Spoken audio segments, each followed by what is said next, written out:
Hello and welcome to this video about these heavy quartz heaters from IWC.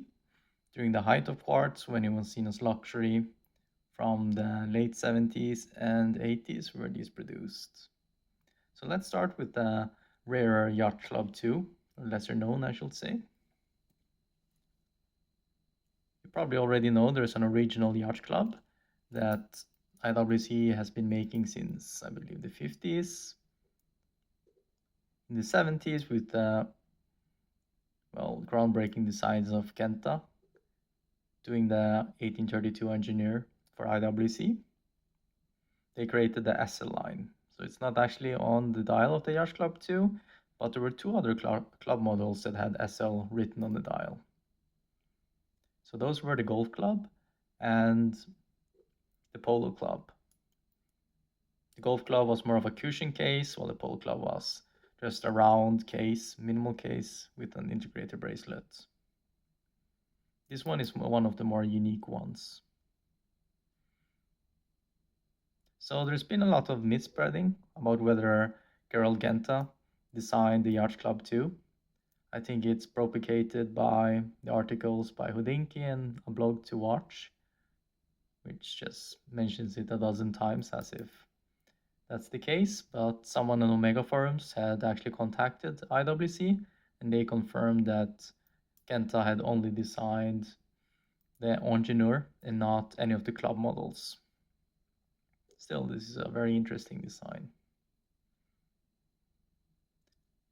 The reference numbers of the other club models actually lined up fairly well with the Ingenieur, which probably resulted in the speculation of them being also designed by Genta. So the Polo Club and the Golf Club were 1830 and 31, while the Yacht Club II is completely different. I think the automatic was 3212. This here, I believe, is 3312. You can basically find reference numbers starting with 30, 31, 32, 33, and ending with 11 or 12. Many versions of this Yacht Club II. So this is called the Jumbo. It's the 38mm width. There's a mid-size that's 34mm, and then a ladies model that's 30mm. But this is obviously the most desirable one. I'd say it works closer to a 40mm if you measure diagonally. That's closer to 40mm, and it's just width here. That's 38. Well, if you measure it like a conventional round watch diagonally, it's actually 40. And I feel that's how it wears as well. It wears as a very big watch for the era. So this is a quartz version. The automatic came with a JLC 889, I believe, and it's very rare and therefore expensive. It came in some dial variants. This here has almost like a vertical brushing. You almost need a very bright light shining to be able to see the texture on the dial. And then it has stick indices. It also came with dagger indices. I think those are less common and were used initially and then changed to this. It also came in a silver dial and I believe a white dial with Roman numerals, so those aren't as desirable as the stick or dagger indices.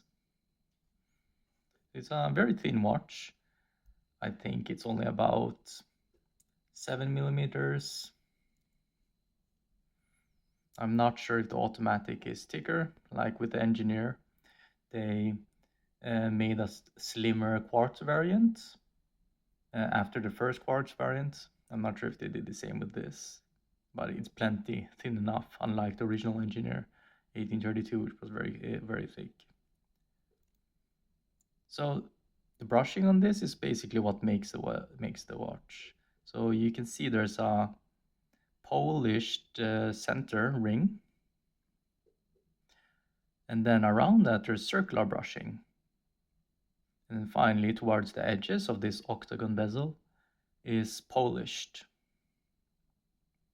That makes it almost transforms the watch when there's light around. It's not a very interesting watch under harsh lights, but with those combinations of brushings and polishing on the case, and then these slanted well, if you can call them lugs, around the integrated bracelet, which are brushed. It makes for a very interesting look.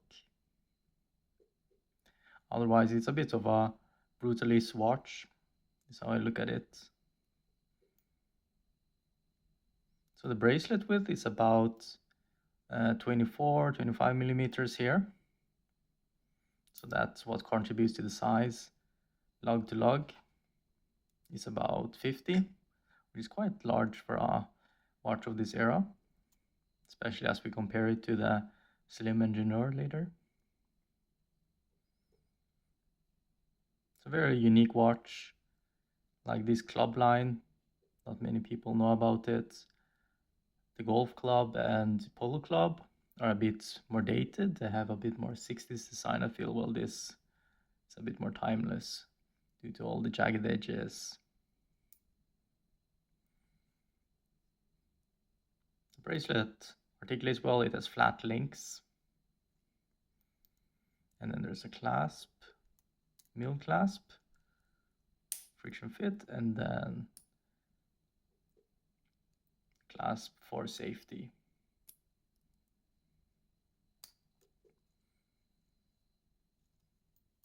So moving over to the Ingenieur.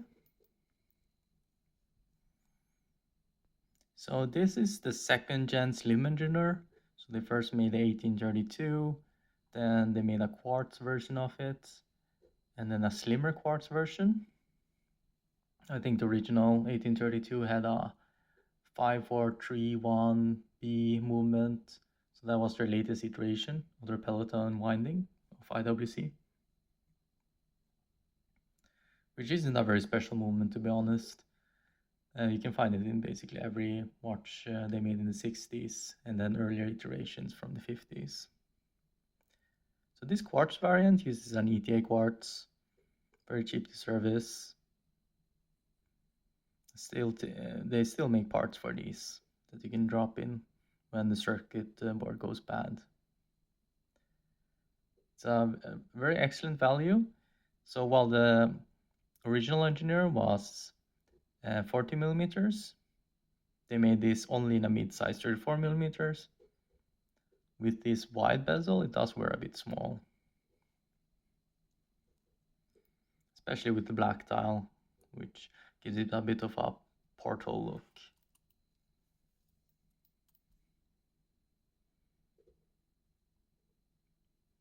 There's a very interesting graph paper dial that is most visible in direct light. I think the dial is much more interesting than the Yacht Club II. It doesn't have as intricate brushing, but it still has a brushed centering and the surround on the bezel. As you can see, the bezel, it's a screw-on, it's not a bolt-on, so it's pretty random where they end up. And then it has some nice beveling on the case edges. The rest of the case is brushed, as well as the bracelet. I think it gives it a more sporty look than the Yacht Club II. This tonneau case, it kind of floats on top of your wrist.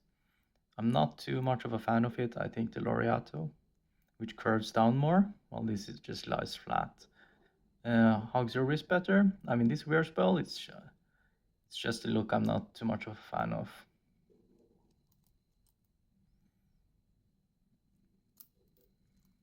It has a similar clasp as the Yacht Club II, except it doesn't snap. I don't know if this is true for all models, at least for mine. So it's only held together by this clip. So I think this lug to lug is only about 40 millimeters. Thickness is about 8. And then diagonal it's 34 millimeters, so it wears quite small. It's a bit, I find it a bit odd that IWC decided to make this in 34 millimeters when they didn't have a jumbo version of it. As Royal Oak and Nautilus, their mid-size variant was 37, 36.5. I think it's still a lovely watch, and depending on your wrist size, If it's below 7 inches, I'd say this works pretty well.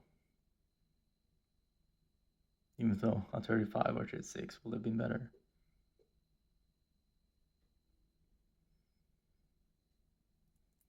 Okay, I hope that was useful. Gave you some better look at these watches that you don't see much in the wild.